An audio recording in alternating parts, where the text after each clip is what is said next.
The comic fam be getting those deals, yo. Let's get into it. Another week, another list of the hottest comic books in the world. And on the line, broadcasting from somewhere on Spaceship Earth, we have Steve! That's right, it's your boy Comic Steve, and we have some steals and deals to talk about on today's list. Starting at number 10, Fantastic Four 50, ending Marvel's first Silver Age trilogy with that brown cover with Johnny going to college. Steve, what do you think about that brown cover? This is the ugliest cover of the trilogy, and it's always an inside joke when we bring it up on the list. An iconic cover by Jack Kirby, nonetheless. The second appearance of Galactus, the third appearance of the Silver Surfer, Norrin Rad, and we have a bunch of comic books that be spiking and a record breaker to discuss. We'll start with that record breaker. It's a low-grade CGC 1.5. It's sold for $225, which is 61% up from its 2020 sale of just $140.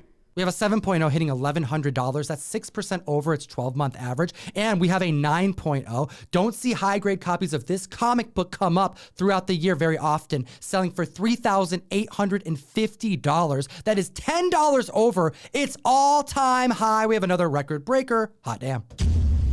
Now, the last high-grade copy that sold before that was a CGC 9.2, which sold for $11,400 in March of this year. Prior to that, we had a CGC 9.6 sell for $28,800. Now, I know I rag on this book a lot, but it is part of that trilogy, that Marvel cosmic saga, first appearance of the Ultimate Nullifier, which they'll probably use to defeat Galactus in the MCU, so let's put some respect on its name.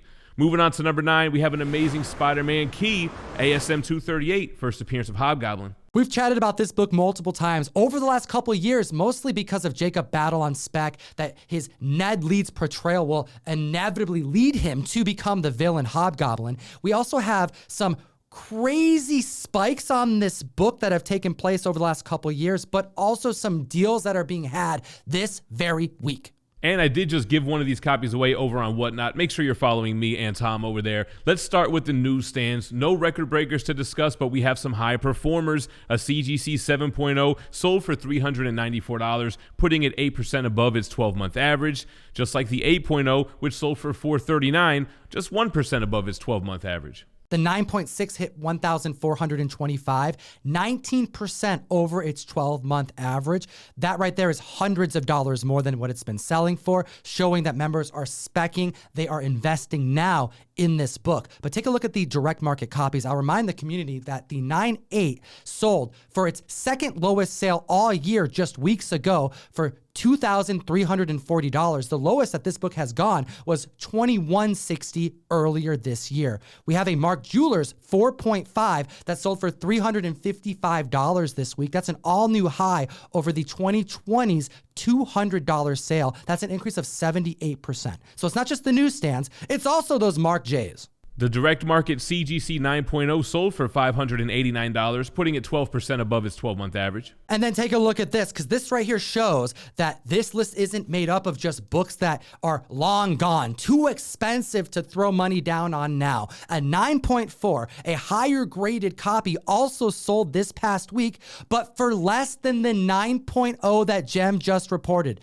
Actually, Steve just reported a $589 sale. We have a 9.4 that sold for $494. That is the lowest 9.4 sale that's taken place all year long. Bringing us to number 8 on the list, back to the Jack Kirby goodness, which we want to wish a happy belated birthday. We're talking Fantastic Four issue 72. No key significance, just an iconic cover. Not only an iconic cover that is beautifully drawn by the King, in the background, the space, the negative space, the Watcher. There's so many reasons to respect this classic cover.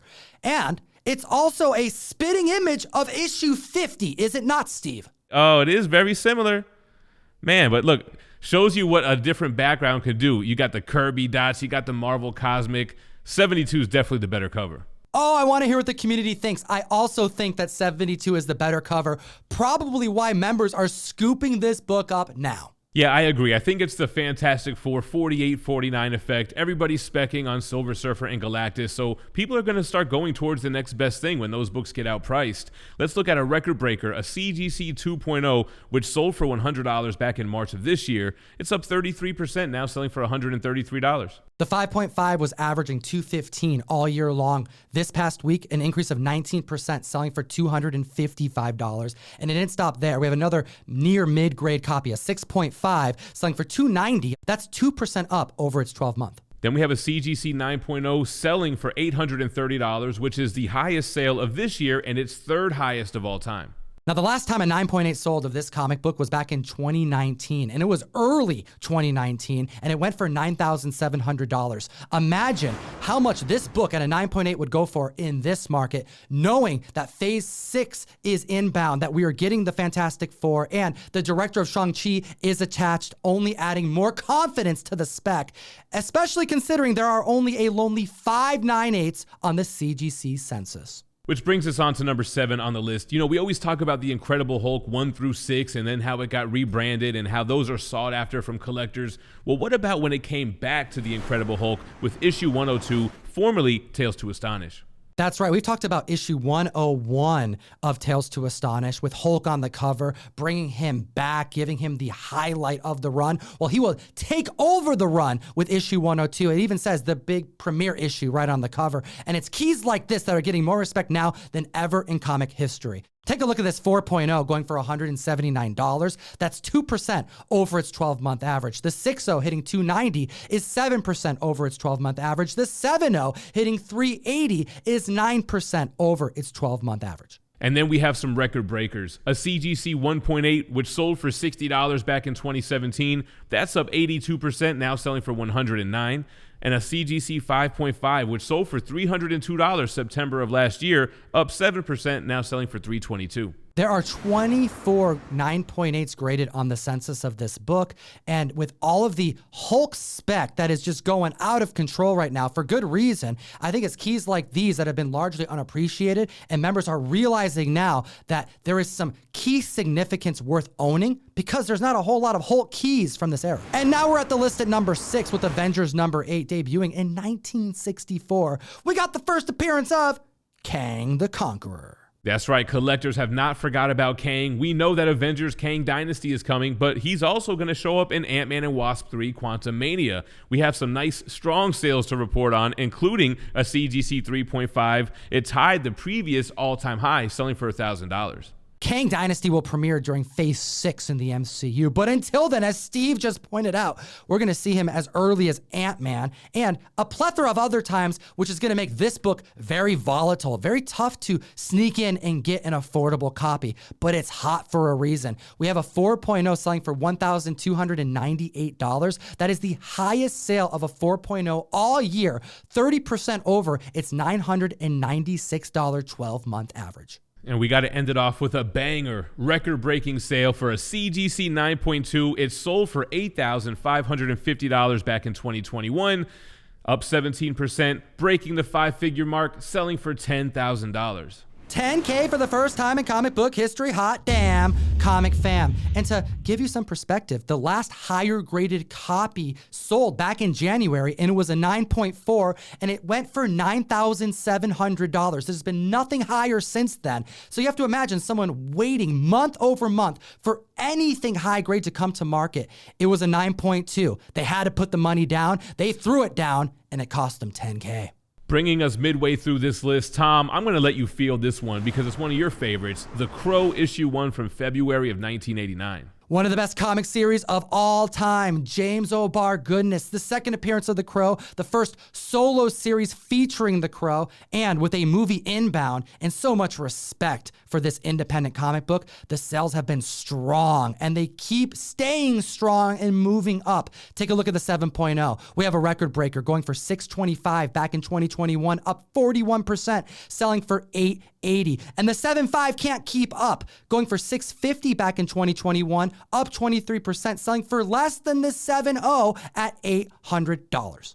Man, that's what happens when the sales just can't keep up. A CGC 8.0 sold for $1,000 in July, and that's up 20%, now selling for $1,200.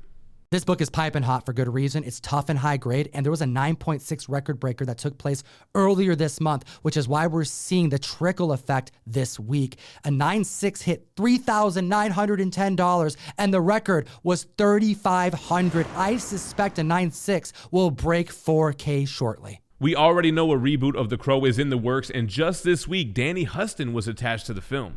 You know him from American Horror Story. You know him from Wonder Woman. And Bill Skarsgård, who portrayed the clown from It, is going to be Eric Draven, the Crow. It's so strange that it might just work. At the list at number 4, Avengers 69, Squadron Sinister, Squadron Supreme Spec. What's going on, Jem? Steve, you got to make this make sense. It keeps coming back on the damn list. Now, this is the first appearance of the Grandmaster, who we've already had on screen, portrayed by Jeff Goldblum. But yeah, that cameo appearance of the Squadron Sinister, who will become the Squadron Supreme, playing off those rumors that there's going to be some type of adaptation in the works. No validation to any of the spec, but the rumors are so prevalent that Key Collector stated that they reached out to sources who also couldn't confirm anything. So this book is spiking based off of a wish and a prayer. And we also have a 9.0 that sold for $763 this past week, the second highest sale of all time. And let's not forget, this story ties in with Kang, so there might be some more validation there.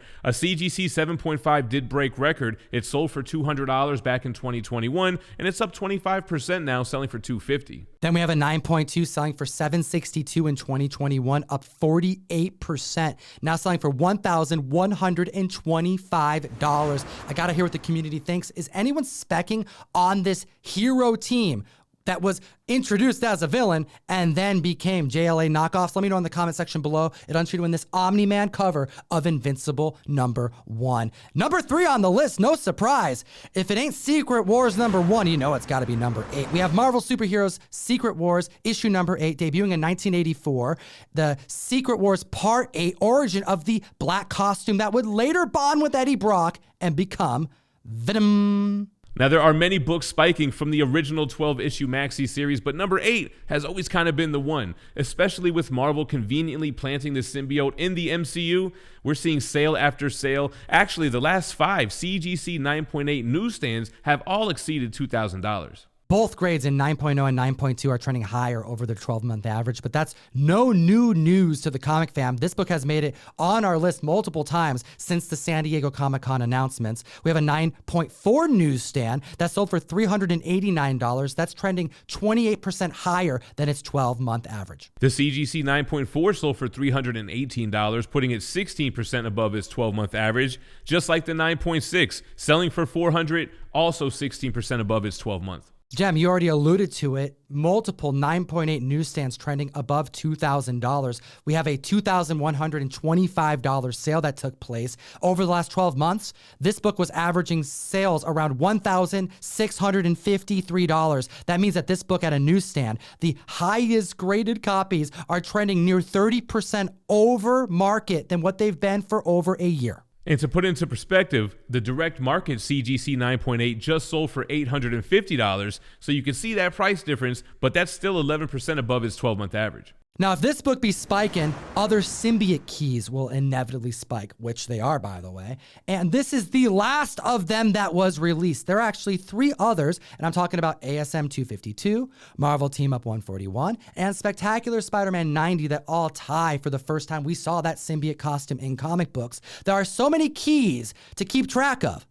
There's only one place to utilize and categorize and learn about them all. It's Key Collector Comics. Use code TOM101 on the best comic app in existence and unlock a free 2-week subscription of the app. You support what we do, but get access to a wealth of knowledge. And all you have to do is type in Spider-Man in the search to be hit with countless key books that you need to know. Some familiarize yourself with, but also it's good to get a good reminder. Keep up on the hunt. Keep up with your keys. And at the list at number 2, keep up with your Sandman, because we have Sandman #1 that debuted in 1989 that is still selling for affordable prices in my book. Like I said in a previous video, you know the show was good when the book still shows up on the list after the show has come out.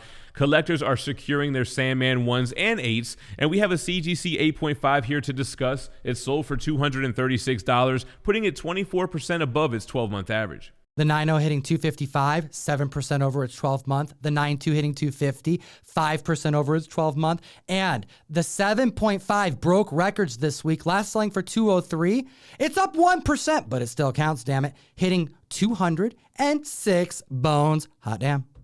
Hey, a win is a win. The CGC 9.8s are still above $1,000. Actually, The newest sale puts it at $1,100, which is 3% above its 12-month average. This book has hit heights of like $2,000. It's grossly undervalued right now. We have reprints of issue 1 hitting near $400 consecutively at a 9.8. The omnibus are actually spiking. Yeah, that's right. I just heard that the omnibus went out of print a couple of months before the show even debuted. And what's funny is those were always considered evergreen. Like you could always buy Sandman Omnibus Volume 1. Now you can't. Hit the like, slap the subscribe button, and if you want to support the show directly, go to ComicTom101.com. Join the September mystery mail call. Steve, I think we made a banger. We have Invincible #1, cover art done by John Boy Myers. Wrap-around cover, we made trade dresses, virgins, limited color versions, as well as a low print 120 count foil. Link in the description. Join the mystery mail call. Definitely one of, if not the best covers that you've made so far. Moving on to #1, we have Web of Spider-Man 118. We just talked about this book when we were together in Seattle for Emerald City Comic Con. Ben Reilly making #1 on the Hot 10. How does it make you feel, Jem? I know this is one of your favorite characters from the 90s. Yeah, man, I'm a sucker for the Clone Saga, for Scarlet Spider. Awesome to see him on this list, just like we saw him on that board game, on Trouble, which is really part of the reason why we're speculating on the character now. There's also a Toy Biz reprint which made the list, graded at a CGC 9.4. It's sold for $128, which is much higher than its all-time high of $75. This right here is how you know a book is scorching hot. The 9.8 is up 37% over its 12-month average, selling for $950.